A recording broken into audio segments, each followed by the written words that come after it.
A very good morning, good afternoon, and good evening, my viewers of our pages and podcast. Welcome to our show. This is episode 4 of our Pages and Purpose podcast. And as always, we say we turn pages and we give purpose to every page that we turn. And so, before I even say anything or I even make a gesture, let me just invite my amazing guests that we have on the show. What Salimia, and then we'll proceed from there. So, ladies first. Yes, hi everyone. Yes, Margaret. Yeah, and I'm privileged to be the guest today. Yes, I'm expecting to learn a lot. Yes, even as we indulge in this book. Yeah, thank you. Thank you so Oh, much. that wasn't fair in as much as it should be ladies first. But anyway, my name is Stephen Gidua. I'm really honored to be talking about one of the most interesting books that I've read today. Yeah, I hope we get to catch up and get to learn a lot from the same. Yeah, thank you. Wait, kwa nimeshikilia roho. I was thinking Steve was going to expose the book. I want that to do the honors. So, guys, we finished our previous book. We finished all about knowing the right marriage partner, nini nini, and some of us are still in the quest. Haya, sitaongelea hapo. But allow me to introduce an amazing book. Eh, Sasa mimi sina makucha like the TikTokers do it. The way I'm supposed to like, we have a new book. I don't have that. So I'm just going to go direct to the point. We have a very interesting book. We have a very amazing book, guys. It is called Ordering Your Private World.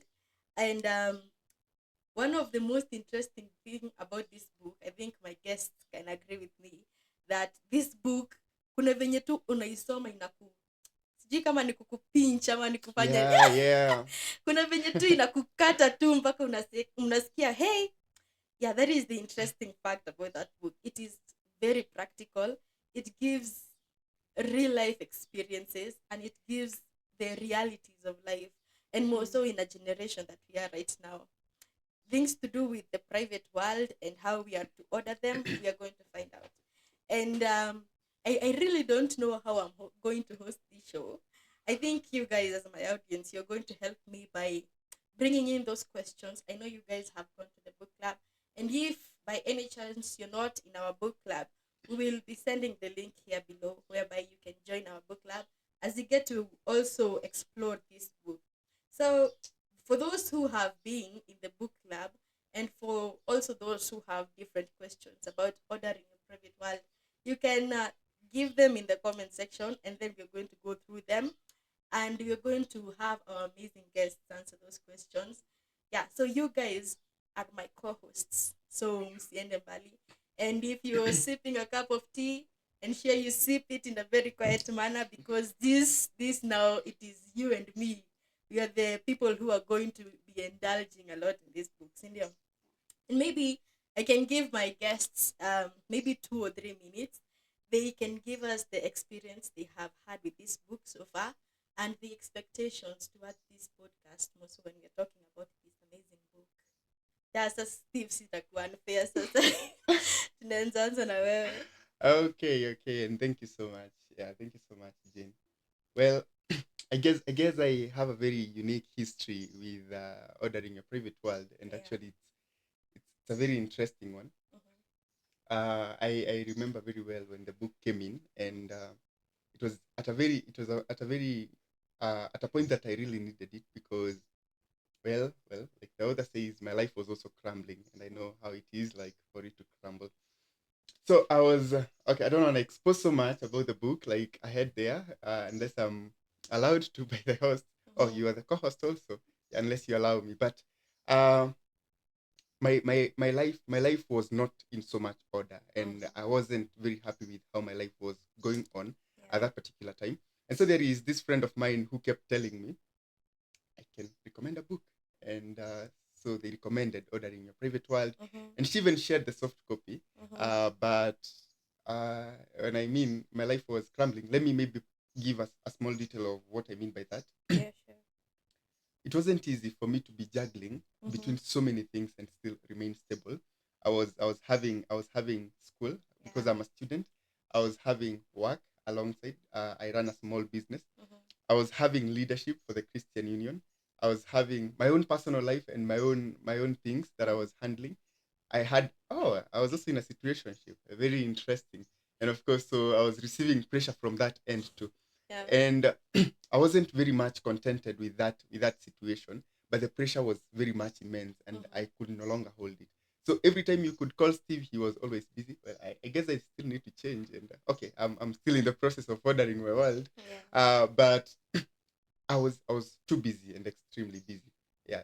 In the preface, the author starts by saying there is a kind of business which is not very healthy, Mhm. because I was that guy who was actually acting upon the next thing that comes. It wasn't orderly business, Mhm. but just acting upon what's next, and you just go there, So it wasn't a life of order, and of course, I was very much inefficient in the things I was doing, and yeah, my life was not satisfying. I would end up very busy, but without productivity. I mean, it was actually so bad.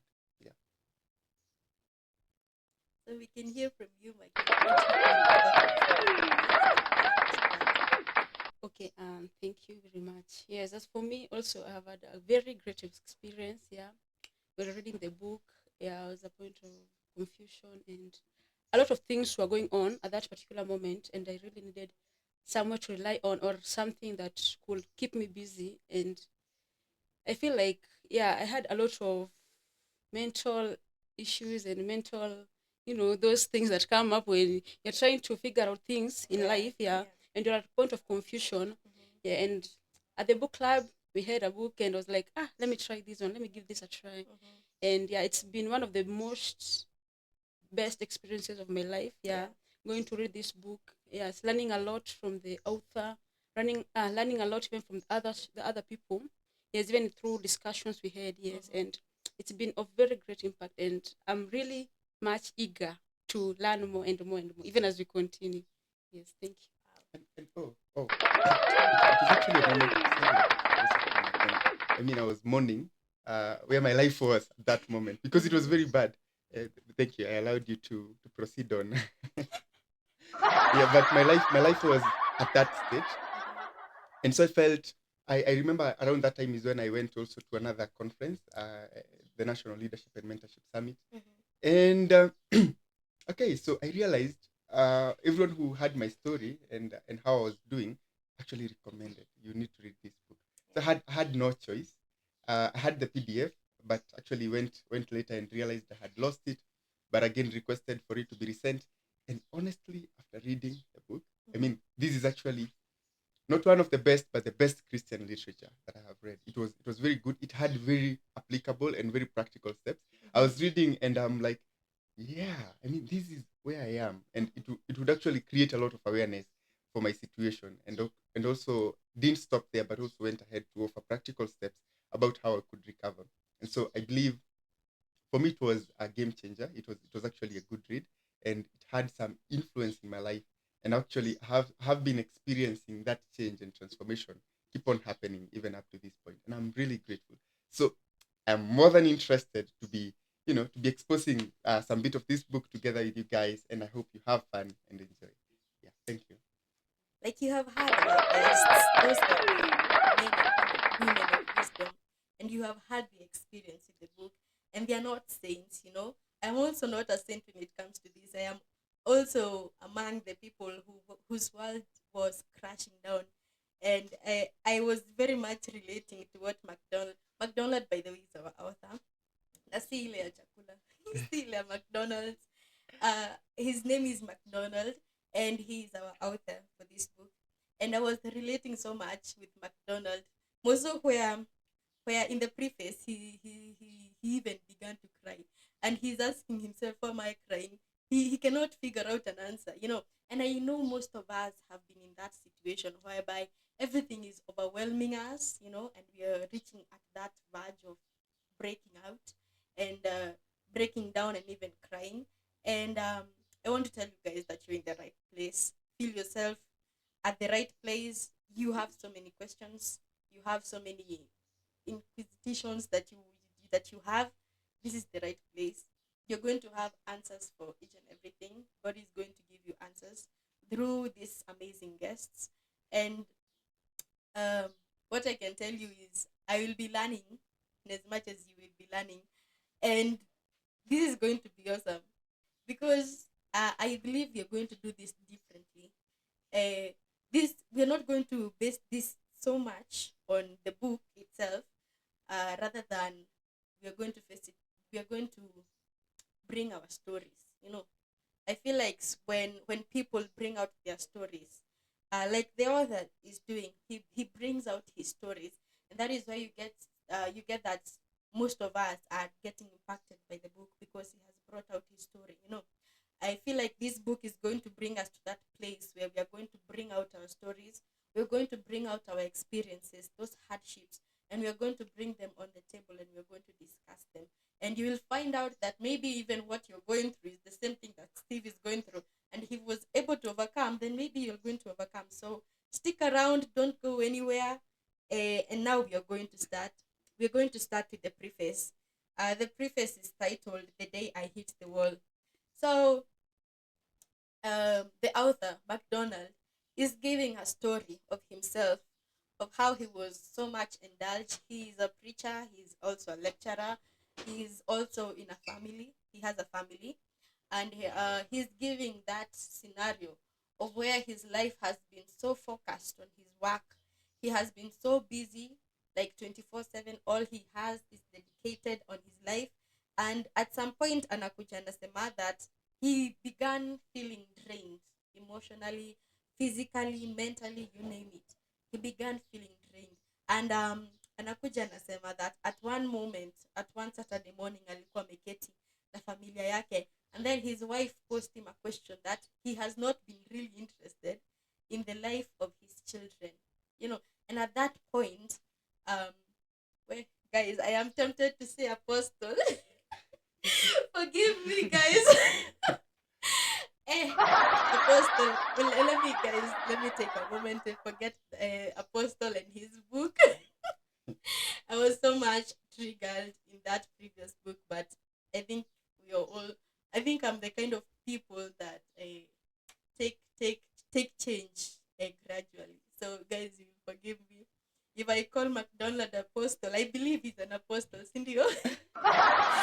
So MacDonald says that he came to a point where he began crying, and he cried such that his wife took the children and took them to the grandmother's house. Now the wife aka remain hapo, and she did not say anything. She just stood there with the man, and he cried for quite some time.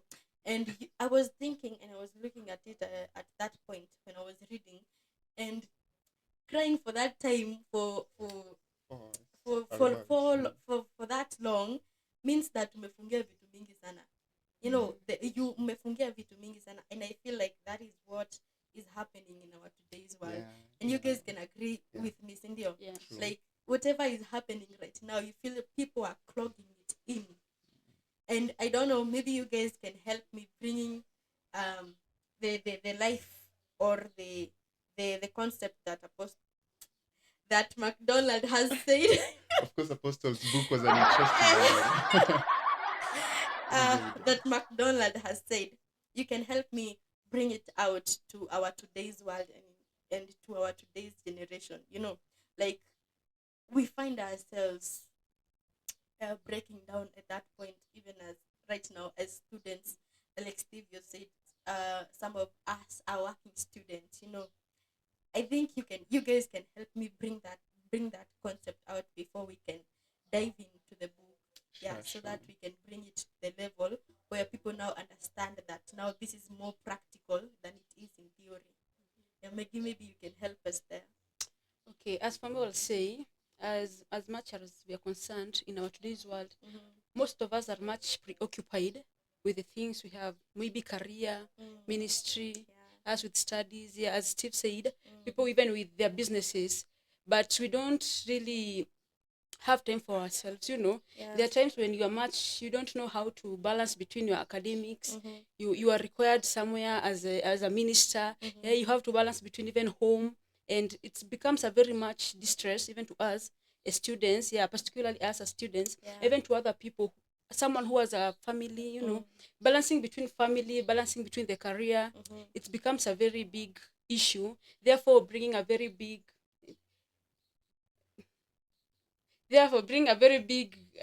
gap between us facing the reality and us having to come to the understanding that we have also our own inside lives to cater for. We are much occupied with the outer things of the world, with the things we get, the things that are much tangible, rather than us having to focus on our own inside.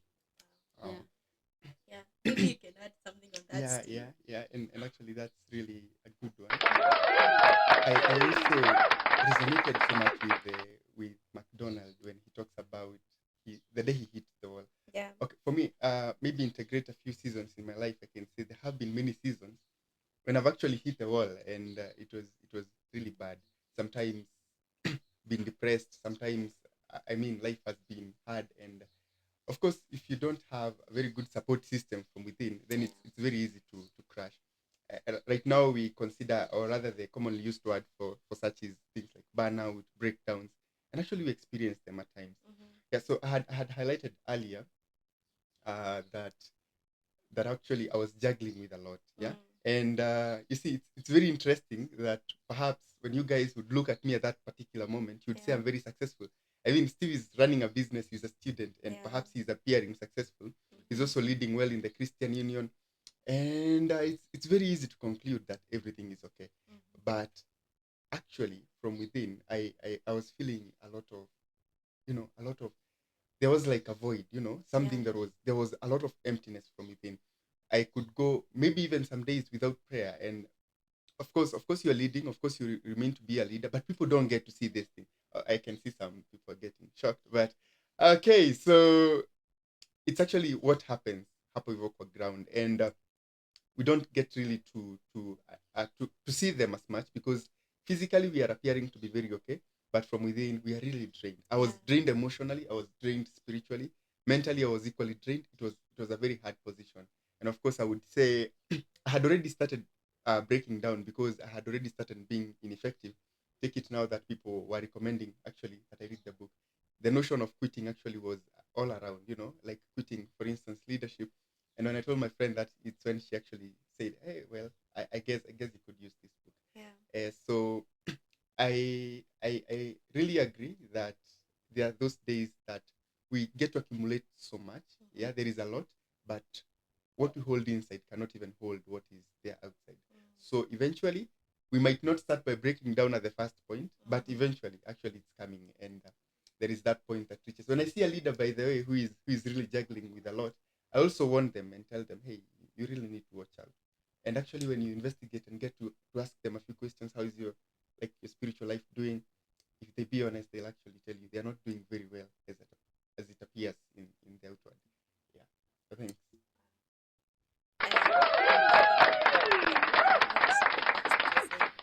Because it is something that I also go through, being in leadership, and also other things that are in my life as well.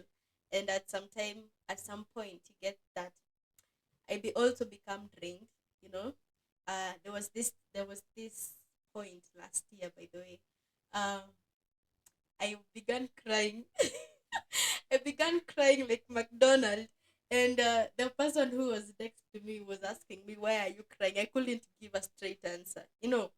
Like you get to that point, you don't even know what is bothering you, because you have locked so many things in, that when it's like a ticking time bomb.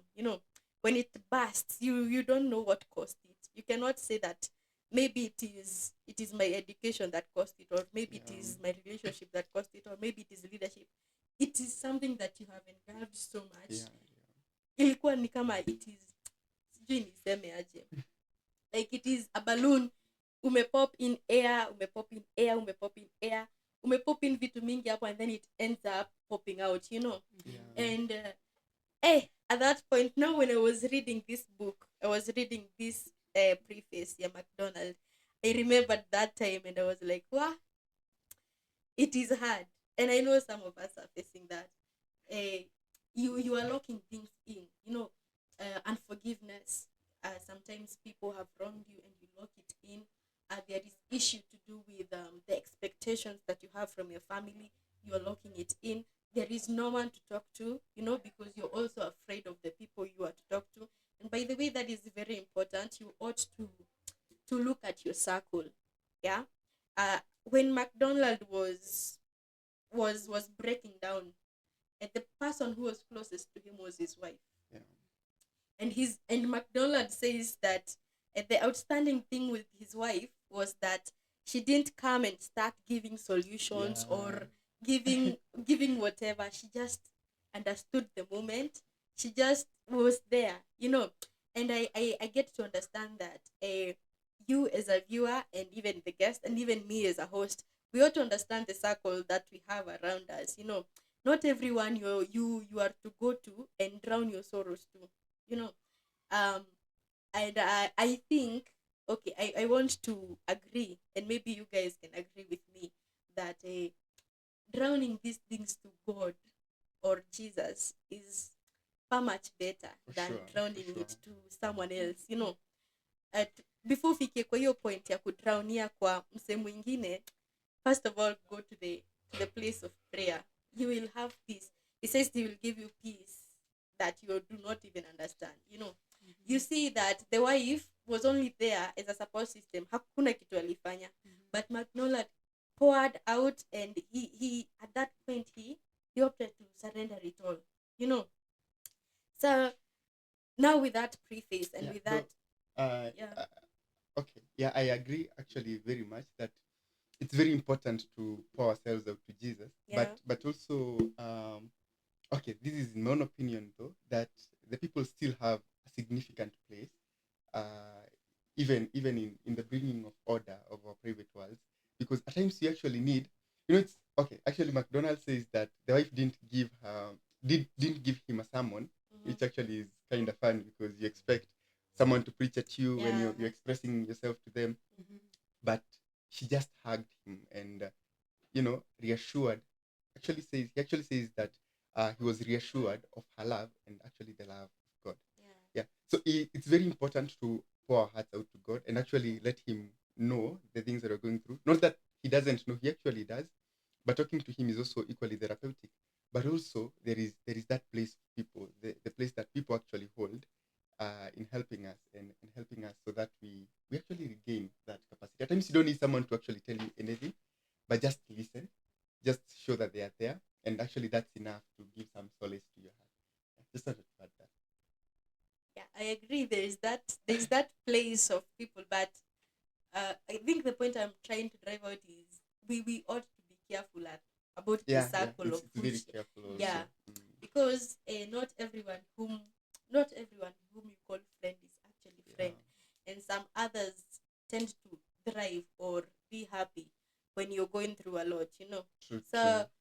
even in that atmosphere of maybe allowing someone to come in and help you navigate through that issue or navigate through that circumstance, it is also good to check out. Yeah. Maybe it is not good to have a lot of circle of friends. Maybe one or two, a person whom you can rely on, a person who will be there for you, like the wife was there for McDonald. True. I think that can help so much Yeah. in navigating such a scenario. And God also provides the people. Yeah. So maybe we can dive into our first chapter of this book now. It is called the sinkhole syndrome, and maybe I can begin with the illustration that the author is giving. So the author is saying that at one time the residents who lived in an apartment in Eneta, Florida, they experienced a sight of the ground in their street ilianza kuingia na ndani. It began sinking, and he explains that. He says that the ground beneath had begun drying up, and huko chini kukakosa balance. Now the upper ground ikaanza kusink. You get it? Yeah. And the author tends to now bring that to us now. He begins to liken it to the lives that we people are living. Uh, it anasema hapa that it is likely that at one time or another many of us have perceived ourselves to be on the verge of a sinkhole cave in.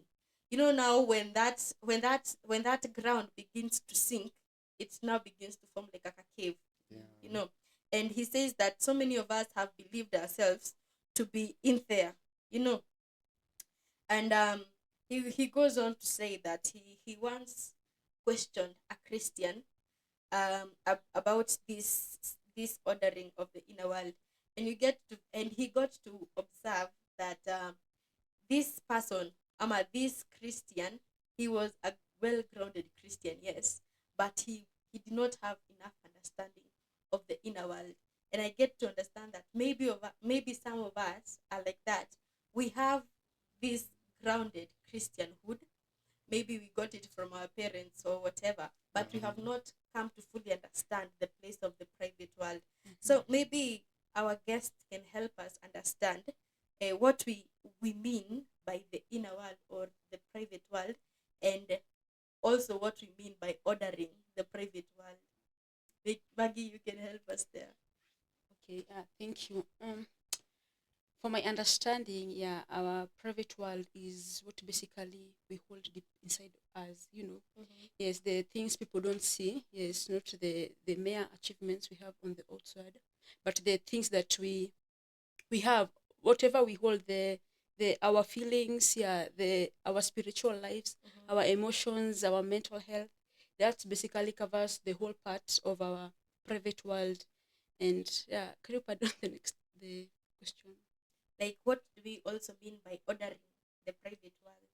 Okay, my understanding with ordering our private world is basically making the things we feel on the inside or whatever we have on the inside, they're in much reality with the real world. Sometimes our public world, we may be through success and all that, but internally we are through burnout, stress. Yes, so ordering is basically coming to terms that I have to be on the same page, the same page with whatever my inner world is and whatever I have on the outside. Yes, that is very correct. Based on what the author says about the inner world and the private world and the public world, maybe for some of us who do not understand, the author urges us to have these two worlds, to have the inner world or the private world, and also the public world. He explains that the public world, it is measurable, it is visible, it is something we see, and it is also expandable. He also says that it consists of the work, like the work we do, the possessions that we have, the pleasures that we also have, and the play that the roles that we play out there. And he also says that the public world is easier to deal with. I hope we have gotten that. Now, when we come to our inner world, he says it is more spiritual in nature. It deals with our emotions, it deals with our inner thoughts, it deals also with our conscience, and so on and so forth. He also says that our inner world is centered by the way we determine our choices, the way we determine the ways that we do.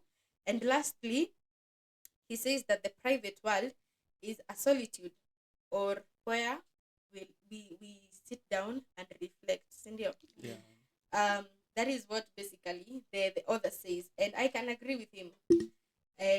So maybe I can pass this now to Steve. Hapo chini, the author talks about the sinkhole syndrome.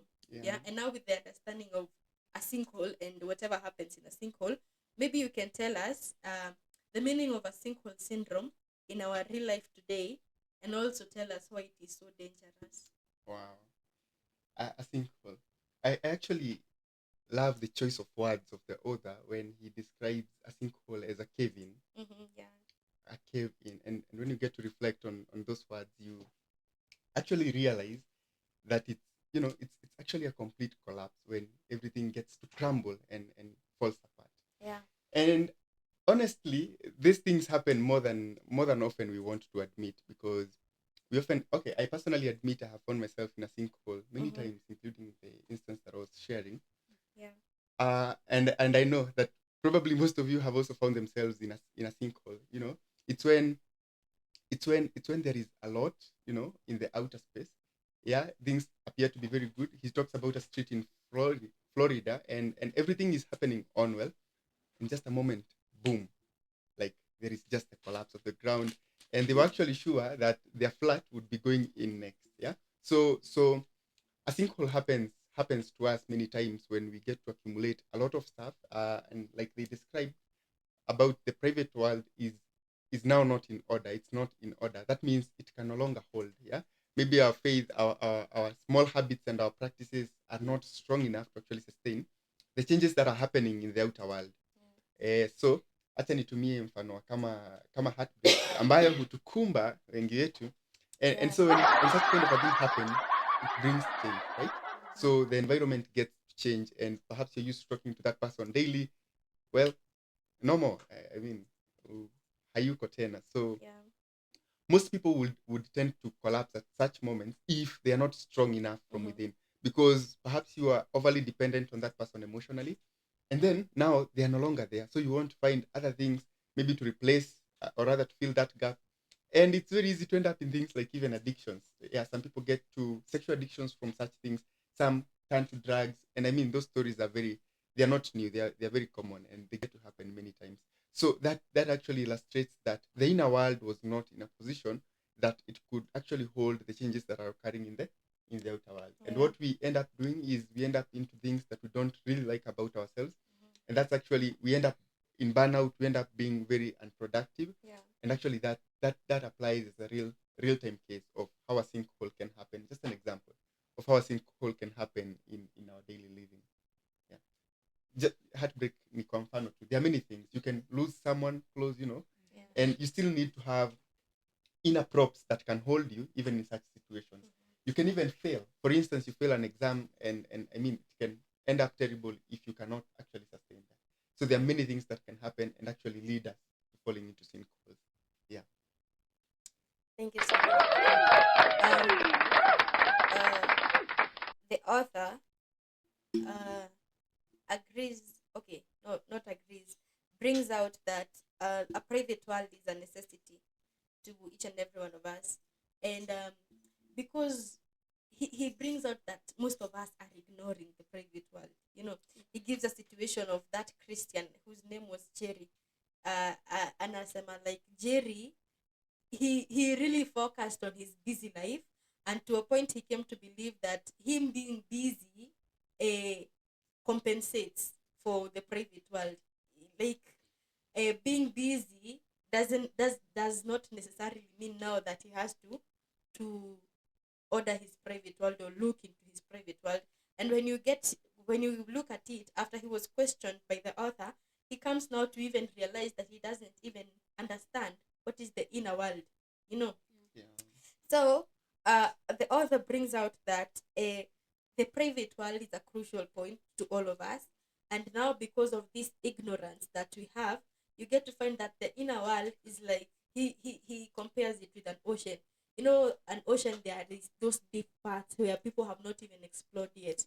Yeah. He gets to identify our inner worlds like that ocean, that there's some parts we have not explored yet because of our ignorance.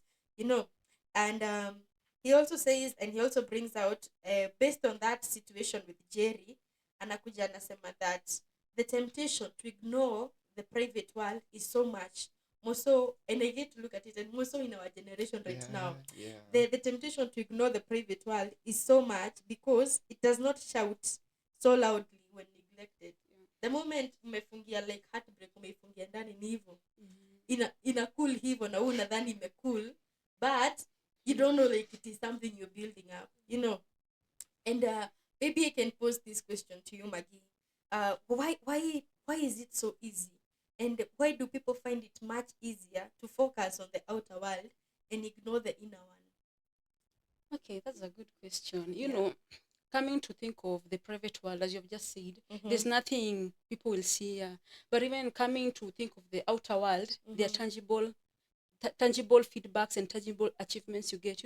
For example, a person in a career, you get promotions, Yes, in a relationship, you get a person,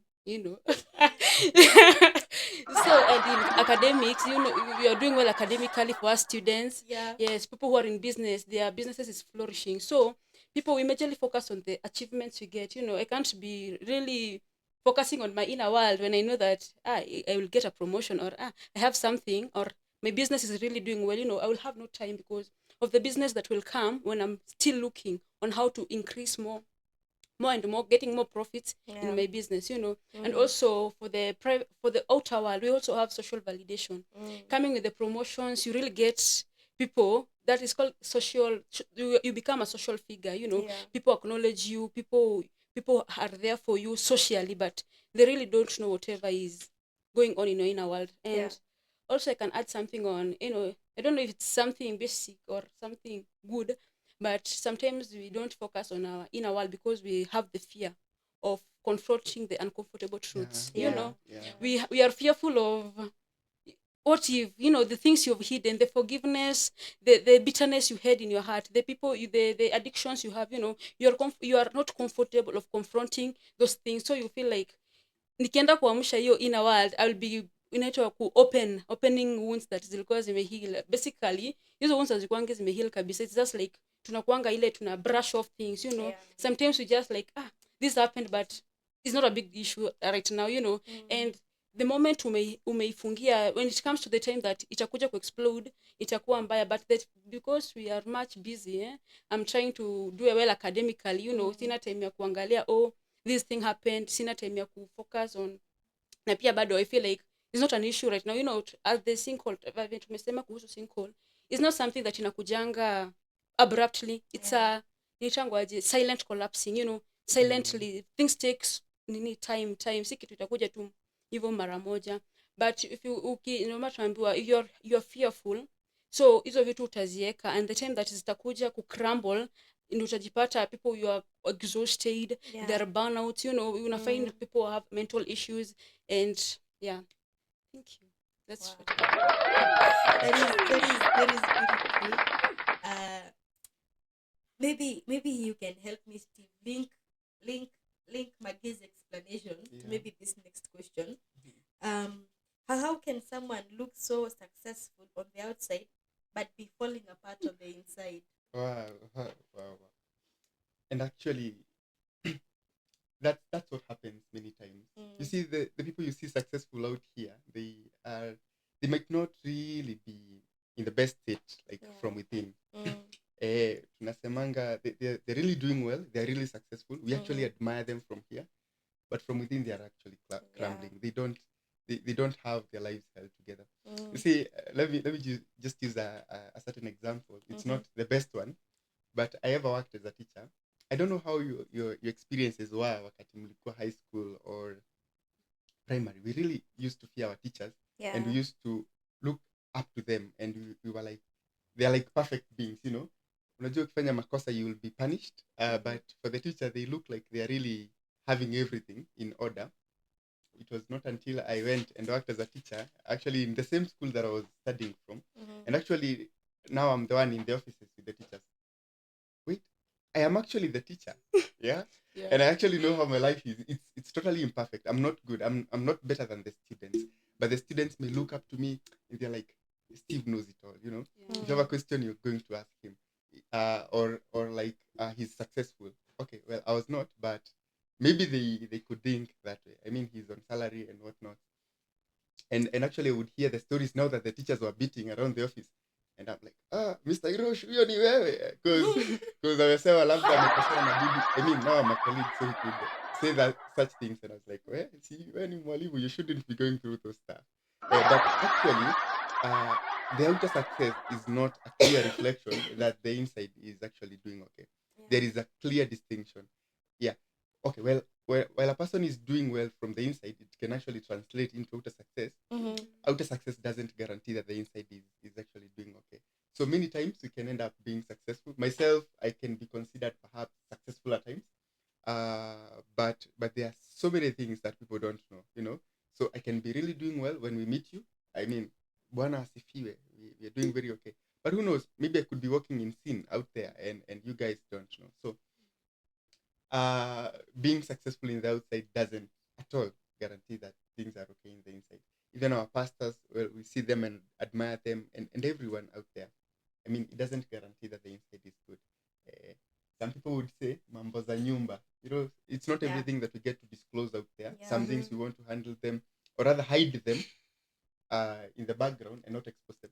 But then that's risky also, because we don't live up to what we confess most of the times, you know, and also it makes us live in hypocrisy. And for instance, for Christians, when you're going to share the gospel there, it's very random. It's not random to hear someone say, I actually live a better life than that guy who's actually in church, you know, because perhaps in church they're doing very well, but who knows what they're doing at work? Maybe they're doing very badly. And so, in as much as they're considered successful, their life is not in order. Yeah. So you can agree with me that that is a perspective that people have. Yeah, and it's actually generally accepted, but it doesn't translate. You see, it's very easy to admire someone when they're successful, but it doesn't really guarantee that they're doing okay.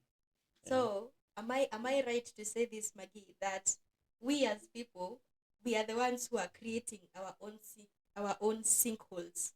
Because when we give this perspective, yeah, kwamba, like, when a person has money and is successful, now that person has understood his private world, his public world, like, he's okay. When we have that perspective and when we share that perspective, even in churches, you know, even now come to our own classes, our own churches, like our own unions. When we have that perspective, like someone has been chosen to be a leader, and now that person, now his private world is being ordered, his public world is fine. When we are creating that perspective, are we digging our own holes, or are we digging our own graves as Christians? Most of the time, yeah, it's we dig them for ourselves, you know, because on a personal perspective or personal basis, you know yourself, you know, and some of the time kuna vitu huwezi kataa, huwezi niambia ati sasa juu nimeambiwa nikuwe chair basi nitakataa. Because nataka kuwa pia mtu anajulikana, you know, nataka huwezi niambia ati juu nataka kwenda kupewa promotion kwa kazi, niseme because I have family issues with my husband, you know, my husband to be nitakata. You know, it can never happen. So most of the time is we can't really escape the fact that, you know, we are humans, yes, and we want validation, yeah, we want the things, yeah, material, tangible, yes, and yeah, as I said earlier, that when it comes to that promotions and those validations from the outside world, the inner world does not become an issue. You know, you'll be like, I will check at it later. You know, hizo kitu nitaifanyia baadaye. You just brush things off, yeah. So most of the times is us we cause our own problems, yeah, and it comes back to us, yeah. Tunajitengenezea na inatusumbua, yeah.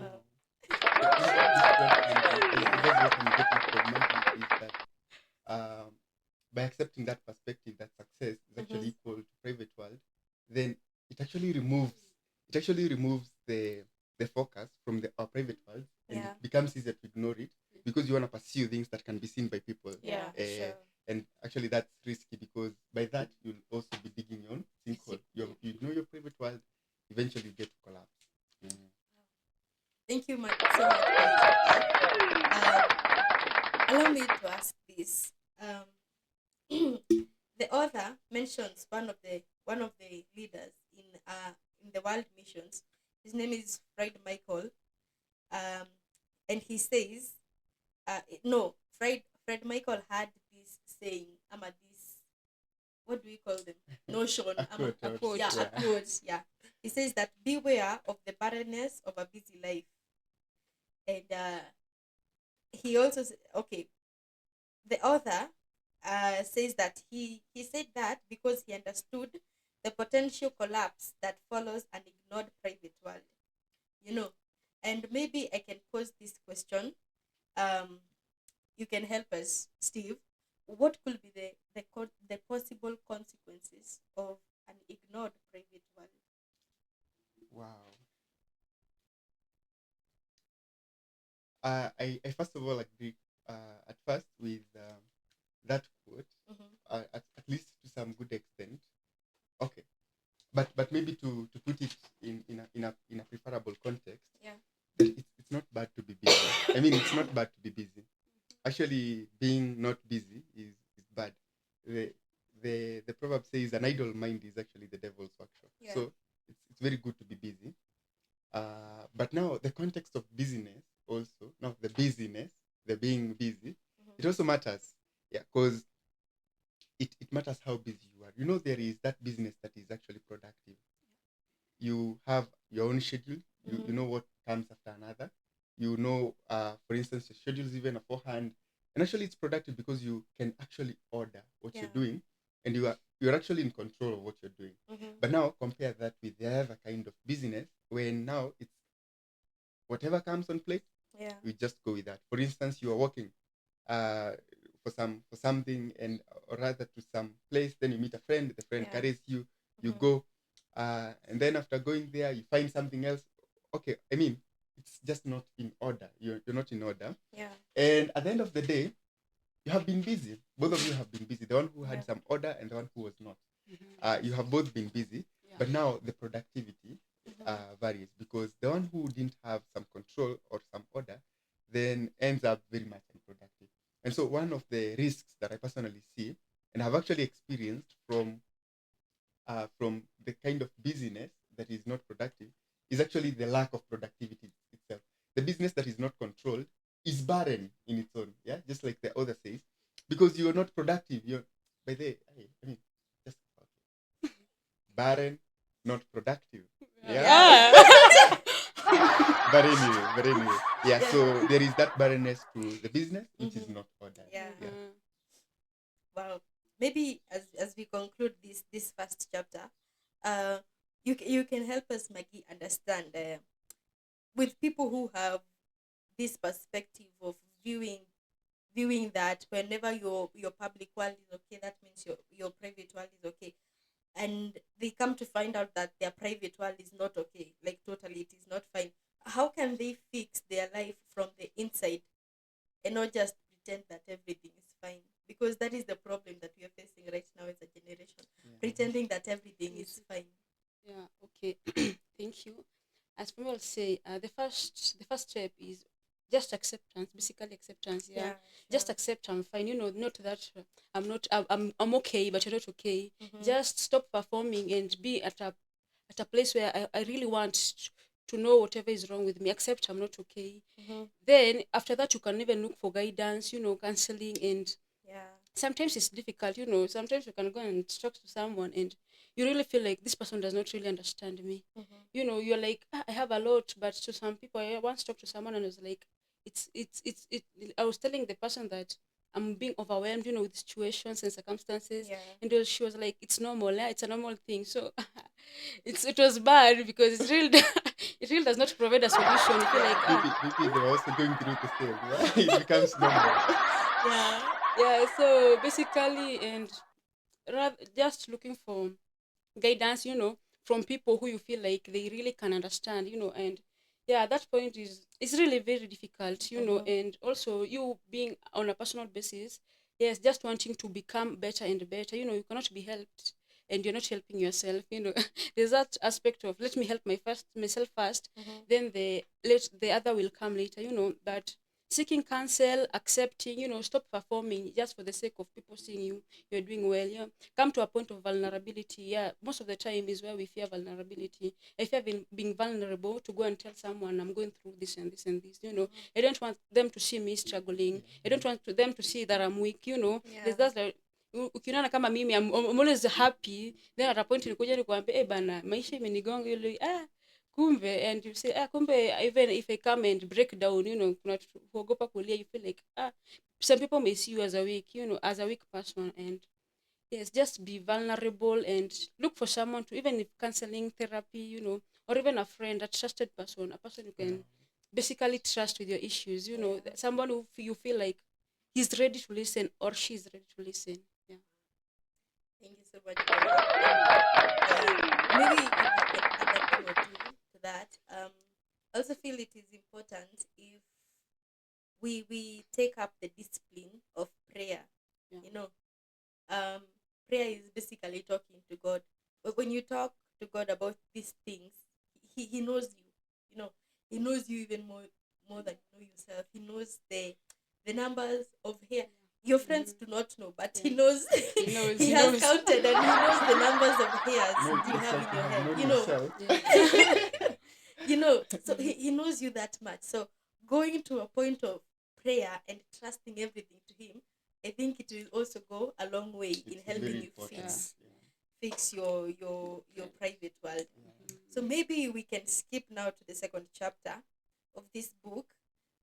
It is titled "A View from the Bridge," and maybe Steve, maybe you can give us an overview of this chapter. Maybe you tell us what is this bridge, how did it come out to be. You give us that overview of what the author is talking about in the second chapter. You see, when you're talking about a bridge, and we all know the bridges, how do you define a bridge? Something that, oh, not something. What is a bridge? Like a passage that yeah, links yeah, yeah. one It's thing a, it's to a way, it's a another. way across actually a Mm. river or a water body in most cases. Yeah. But actually, the bridge used here is actually a different one, and it's in a very different context. Oh, okay, there is water still, but it's in the navy. So I guess just an overview of the chapter. The author starts by giving actually a story of his friend, the friend who was in actually the navy forces. Yeah. And so, being in the navy, they were in a submarine. I hope you guys know what a sub is.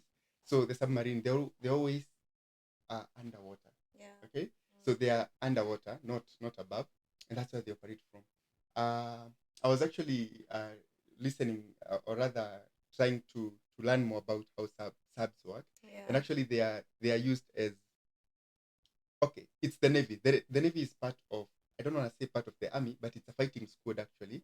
They are defense. They are part of the defense forces, and so when they are there underwater, they are actually fighting. They are actually in war.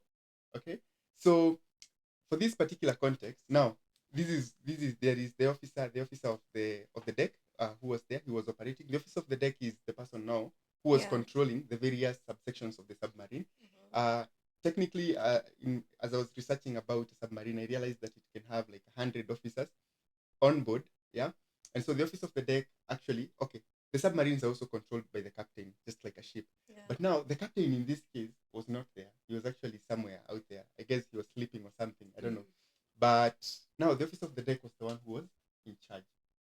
And as the office of the deck was in charge, now there was a lot of commotion that was going on. Yeah. So they were very careful not to hit the ships that were, there was a lot of traffic of ships. So they were trying to avoid the ships. And of course, while you're doing that, you also have to be watchful not to hit the ground because you are underwater. You have to be careful. You also want to watch your enemy. I mean, Yeah. there was so much going on. Now the office of the deck had to make a lot of maneuvers. They had to make so much of immediate maneuvers, like trying to escape from all the boulders and all the risks, ensuring that the mission is accomplished safely. And now the captain comes back. Amekuja, and now he stands at the bridge. Again, the bridge is now where all the operations are actually held from, and he actually asked the officer of the deck, "Yo, is everything all right?" And the officer of the deck says, "Yeah, actually everything is okay." You can imagine all the war that is going on around and all the commotion, but he Yeah. says everything is all right. And now the captain just stands back, anavaa kakoti vizuri na anasema, it appears to me so. Like, yeah, I guess actually, not I guess, yes, he actually says it's okay, yeah. That it appears to him also that everything is going on okay. That is basically how the chapter is going. Maybe just to comment on something around the same, to be brief, that I would actually compare. The other compares that scenario as actually our private world. Yeah. And I actually believe, you see, it's actually a central point. Yeah, the bridge is a central point where the things are being controlled from, right? So there was so much commotion in the outer world. For instance, you lost your job, you have failed exams, everything. I mean, things are happening outside, or rather, you have to watch out on the things that are outside, right? But now the private world was actually intact. Yeah. So they were saying the captain actually behaved that way because he was sure that the officer of the deck was in charge. He was sure they had practiced these procedures for 1,000 times when there was no war, and now they were sure that actually it's okay. I mean, you guys know what you're doing. Yeah. So that is the calmness that was happening in the bridge, in as much as that there was a lot of chaos that was happening around. And that's actually the state that our private worlds should assume. private world should be in orderliness. It should be calm. It should be in very much solitude. Yeah, so that's the overview of the chapter and how the author actually takes it. Thank you so much for that.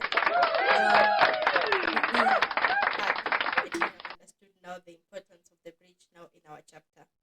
And the author is bringing now that concept to our human life. And he says, when there is disorganization on the bridge of the inner world, the accidents that are likely to occur are like burnout, breakdown, or blow up. You know. And he also says that it is one thing for a person to make a mistake or even to fail, but it is another thing to watch human beings disintegrate. Yani kumalizika, Yeah. it is another thing to watch human beings disintegrate before our very eyes because there were no resources of interior support in the midst of the pressure. So I am left to understand that yes, having orderliness in the private world is necessary, but also the bridge comes to be of necessity. Yeah. That bridge between the public and the private world. Maybe Maggie, you can help us understand which are these the resources that the author is talking about when he says that there were no resources for interior support in the midst of the pressure. What caused this bridge to collapse? This bridge that bridges the public world and the private world. What is likely to cause it to collapse? Okay, thank you. I can say, yeah, one of the resources is basically our spiritual life, Yeah, that's the major aspect in each and everything we talk about, And we are told as long as your spiritual life is not in order, there's nothing that can be in order, And that's basically one of the things that maybe was lacking at that particular moment. Maybe the person was much engrossed with whatever was happening, forgetting that I really have to work on my relationship with God.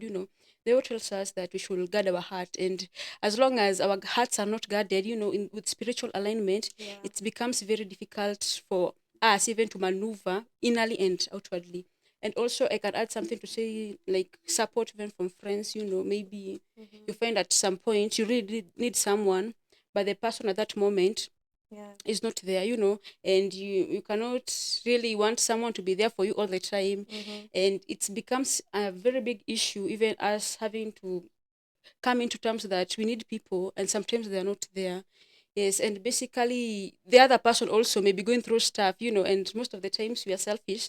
It's called, we have our own selfish ambitions. We want people to be there for us, and sometimes we really don't know if also they're going through stuff also, and also if they're having a very hard time even with their own lives. So, but basically the major thing here is our spiritual life. As long as your spiritual life is in order, your mental life, your health wise, your physical, everything, emotional wise, you will be in state. Yeah. Thank you so much for that. You have mentioned something very important. You have mentioned that verse of Proverbs 4:23. Yeah. It says that guard your heart, because from within comes issues of life. Issues of life. Thank you. And the author used this very very same verse, and he compared that verse to the concept he's trying to bring out, and he says that the heart is like the bridge, So when you guard the bridge, the issues of life will flow from it, And so I'm left to understand that these issues of life that are flowing, maybe it's that energy that we give, or the things that come out of, the energy that is going to help us succumb the turbulences or the storms of life. I think when we are able to build our bridge well, we are going to be able to overcome these other things. I think that is the link he gives between guarding your heart and guarding the bridge. Yeah. You see. So maybe I can ask you, Steve. Is the development and the strength, or the building up, is the building up of this bridge a necessity when it comes to maintaining order or organizing our private world? My answer would be yes. Mm-hmm. If the building up of the bridge is really important, Yeah. I strongly believe that it's important. There is Mhm. something also that is mentioned in the chapter. It's actually a very good example. I relate with it, especially being a business student. Yeah. He talks about this CEO called Maxwell, Yeah. and so he had just started up a high tech company, and it was flourishing. Yeah, so you imagine right now we're students and we graduate and we want to do business. I know many people want to do business, and when you start it and then now the capital is growing, like the business is very well flourishing, and actually Yeah. it flourished to a point that he was actually considered uh he's considered a managerial genius. I Yeah. mean, the way he was controlling the business and actually organizing everything as a CEO, he's considered a managerial genius. And now that didn't last forever, unfortunately, and something happens which was actually very bad and drastic. So it's borrowed from the Wall Street. The Wall Street, they talk about shares and generally things to do with the economy of stocks. And so it reached a point when the economy now collapsed. And the stocks of that company actually cratered. By the stocks cratering means that they actually lost their value. So if the stocks were very well rated, the company had very good equity or it had some very good capital, Mm-hmm. it all crashes. I mean, it was all in the books. So the value of the company diminishes drastically. Yeah. And so, something happens which actually was very bad and it really depressed Maxwell. Because I'm also trying to imagine if I was in the same position and it would be very bad. He had founded the business. He had run the business. He had actually operated the business, Mm-hmm. but the board of directors hired him. I mean, you can say it's my company. I started it, Yeah. but he was fired. I mean, that was very bad. And actually, his response, not to the same, was depression. He got into instant depression. Mm-hmm. And actually, Maxwell quoted says that it reached a point. It reached a point. Okay, he actually is quoted. That the Bible says that when you actually ask, you'll receive. Right? So Maxwell asked for death, and not once, a couple of times. Imagine how bad that was, right? Yeah. So depression had actually pressed him to the wall and had actually overcome him, which is actually reasonable to find yourself in such a place Yeah. and actually feel depressed. But now that one shows that he didn't actually have the capacity. He hadn't built the capacity. He hadn't foreseen such matters coming. So he didn't actually have the capacity to hold the situation. So I believe strongly that actually we should build our capacity of our outer world when things are okay. You see, when things are okay, build those good disciplines. Like create them, follow them, establish them. If it's working out, if it's prayer, if it's whatever you're doing, I mean, it should actually be very much established where you're actually capable. It's not in the midst of turbulence. So that when now the crisis nears, you actually have the capacity to hold it. Just a quick example as I finish is for a person who doesn't work out, you eat junk and never work out. Yeah. So what do you expect? Some point will come when perhaps your weight is so much over and it's beyond control, or if that's not the case, msiseme nataka dawe. Yeah, or if that's not the case, we have actually seen very many people who actually suffer from things like cancer because they haven't controlled their diet. Yeah. So you see, the best way to counter that is not actually when you have the cancer. That's not when you start eating well. You actually should eat well and work out well. You don't have the health issues, so that when the health issues actually want to come, you have actually developed. Your body is developed, it has muscled up, and it cannot actually be affected by such stuff. Naona mic inanipotelea. Let me. It's okay. Yeah, Inataka that's, wisdom ya Mike. am I not speaking sense? Hey, It's thank okay. you so much for that, Steve. Maybe Maggie, you can help us understand. The author has mentioned something to do with shifting from saved to great. Maybe you can help us understand what when you were reading this text or this chapter. What do you basically understand when the author says that there is shifting from saved to great? Yes, okay. Thank you. First of all, when I was reading, I couldn't really understand. You also, I was in that confusion state. Yeah, what Yeah. is he really saying? But I was doing some research, and basically I came to the realization that from shifting from saved to great is basically like, saved, that finding that solution at one time, you seek help, I'm going through a lot, then I come to the realization that I really need help at this particular moment, and that's I come, the things we have said, whatever you can do, seeking counsel, therapy, yes, that's basically shifting from saved. Now, coming to great is now basically coming through it completely, to, you can see shift from saved and you're not yet flourishing, you're being held back by the things you really you're still being held back by the things you used to struggle, like someone who was in addiction, he or she can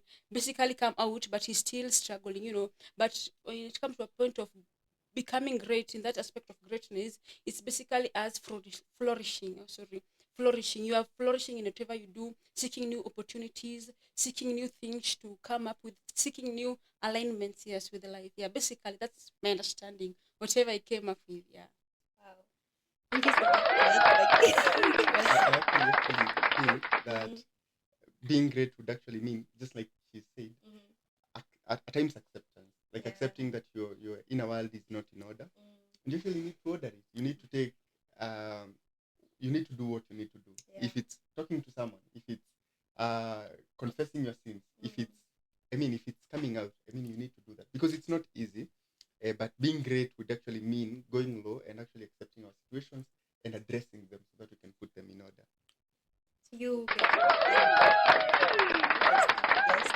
that the first step when we get to realize that our what do we call them, that our private world is not in order, the first step is actually acceptance.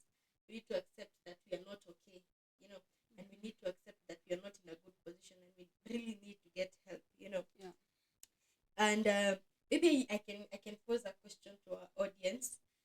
If you guys, wherever you're seated, wherever you are, taking that sip of coffee, or wherever you are doing whatever you're doing, take a moment and just ask yourself that if you post today and looked at your life right now, will you like the direction you're heading? You as a person, will you really like where you're going? And do you think there is something better that you can do about it? If there is something better, and if you have come to that point where you are agreeing that you are not okay and wherever you're heading is not good, now that is the first step to greatness. Wow. Acceptance.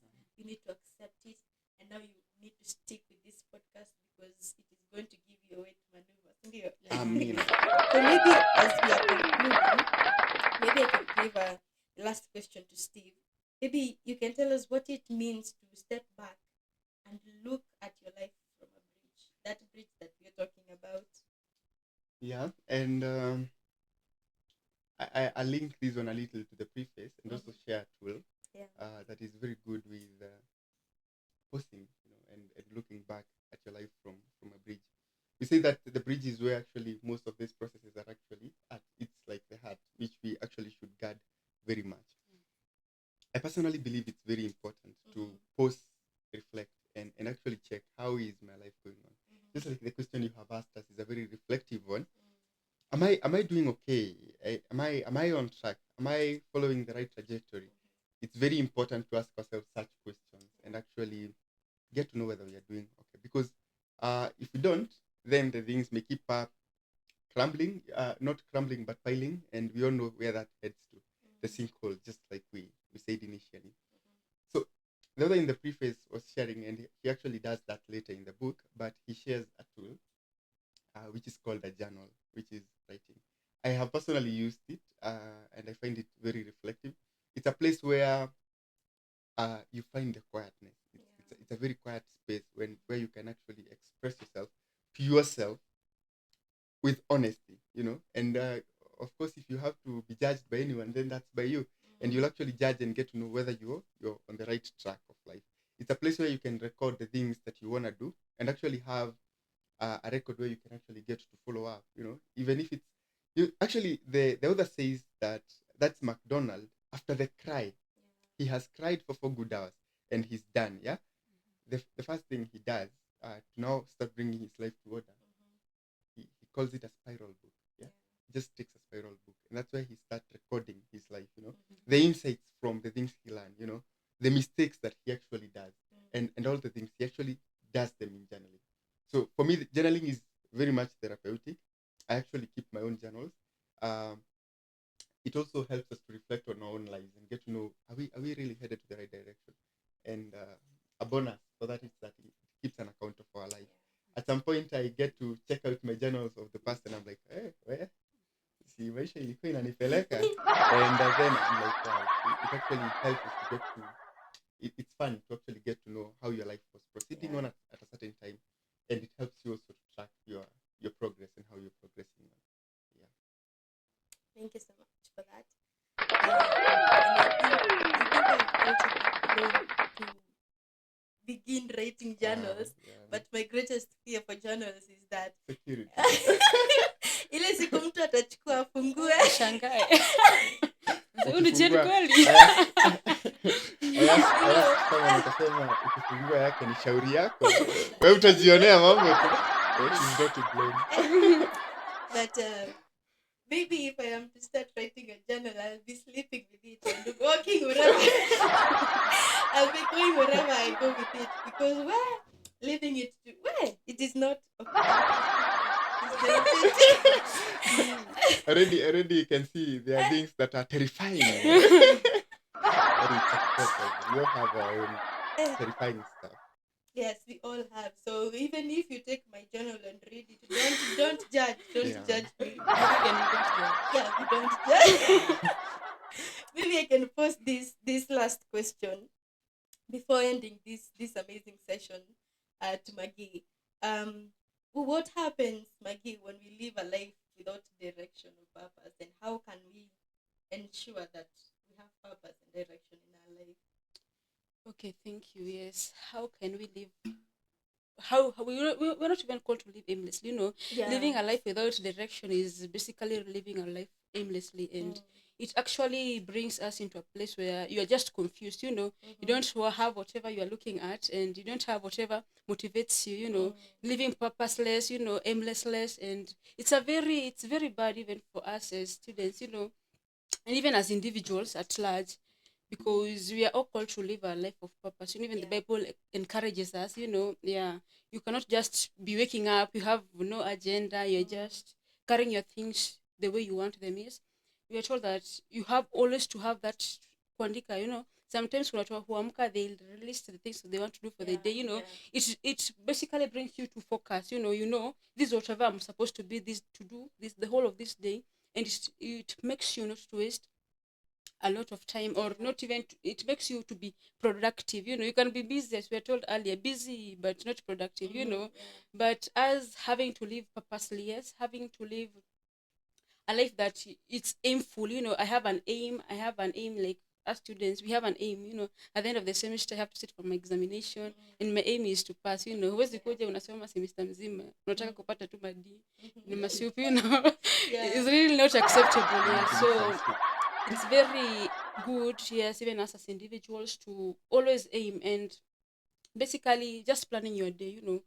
Yes, because even us, most of the time we find ourselves that we're not aimed or not purposeful, and that gives us a whole time, not guarding our heart. When you're idle, the Bible tells us an idle mind is the devil's workshop. And as long as you don't have any purpose in life, yes, you don't have anything to do in life, you don't have anything that is really motivating you to be who you want. You find most of the people are really wasting their years and really wasting much of the time, being much concerned with the things that are not even of concern. There are those things, even if you are talking about ordering our private world, there are those things that they're really of concern, and there are those things that are just like, these are not of much concern. Yes. So us having to live purposeful lives, it really makes us to be in shape, in shape of life, as academically, in shape of even our career, in shape of whatever our life holds for us. Maybe if you have something to add on that. Maybe not on that one, unless instead of concluding, just a parting shot. As I'm sitting here, I'm also trying to reflect and think. Mine would be maybe a summation, but I really agree that Actually, when you asked Maggie the question of living a life without direction, Mm-hmm. then I was like, where are you even going? Even if you don't have direction, where are you going? Most of us can't answer that question, but Yeah. it's really important to figure out the direction that you're taking in your life, and what's actually the meaning and the purpose of you being alive, of you being on this earth. It's very important. And actually, when you figure that out, it puts you on the right trajectory to have some order, because you actually know what you want to accomplish and what you want to actually grab. So, for a parting shot, if I may not speak again, is that is a call to actually reflect, yeah, to all of us, me included. We might actually not know what's happening within your life. Mm-hmm. You might be very successful in the outward, or even a failure. It's also possible, Yeah. but you actually know the information that we do not. Yeah, you know how your private world is. You know whether it's in order or it's not. And if actually it's not, yeah, mine is a call to reflection and a call to actually taking a pause. It may look very appealing and very good to operate in success without inner, like perhaps on good talent. For instance, you can speak good, so we assume you are very much in order in your world, in your private world, but you're not. So you actually know whether you are in order or you're not. And actually, if you're not, it's very much important that you take a pause. Not follow now, not pursue anymore the successes of the physical world or of the outer world, but pause and be intentional with building good habits, with building your private world and making it strong enough so that you don't continue in success and come to fall apart someday. It would be so much unfortunate. Yeah, so that's all I'd say. And asante kwa kusikiza. Till next time.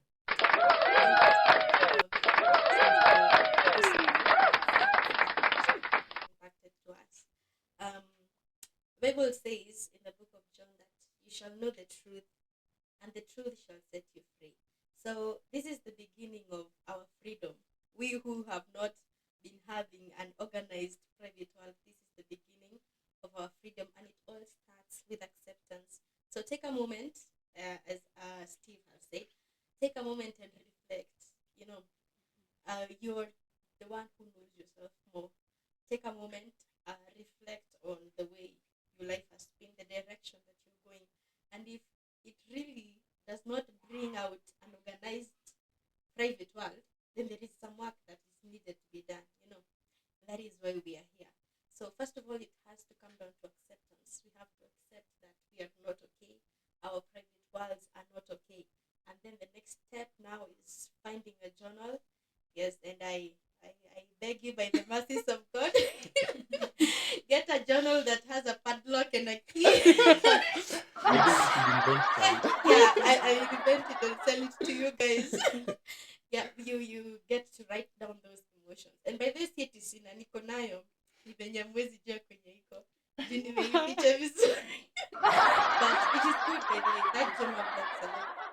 Sometimes there are sometimes there are some circumstances that you're in that you cannot even utter words of prayer. At that point now you start writing and it flows, and then after it you have written, then you begin mumbling, and at the end of it you have made a prayer to God. So my journal is mostly based on prayers, but I'll start writing about my life. But a journal is important. You get to write down your life. You get to write down those mistakes that you have made. And also, Maggie mentioned something important. When you're stepping out of your bed, do you have a clear vision of where you're going? Am you just getting out of the bed and then watching TikTok? Wengine hata tunapangi kwa kitanda. Immediately we take our phone and it's TikTok till the end of the day. We need to find our purpose. And I believe, as Maggie has said, that there is a purpose. Each and every one of us has purpose, has calling as to why we are here. We need to figure out our purpose and our calling. And I'm sure at the end of this podcast, at the end of this book, Aki guys will be so much better. And it is very important. Write down whatever we have said today. Write it down, because when we'll be ending this book and we will be doing the last podcast of this Ordering Your Private World book, you will be looking at those pages you have written, and you will look back and you will be amazed at the person you have you have changed and you have become a better person.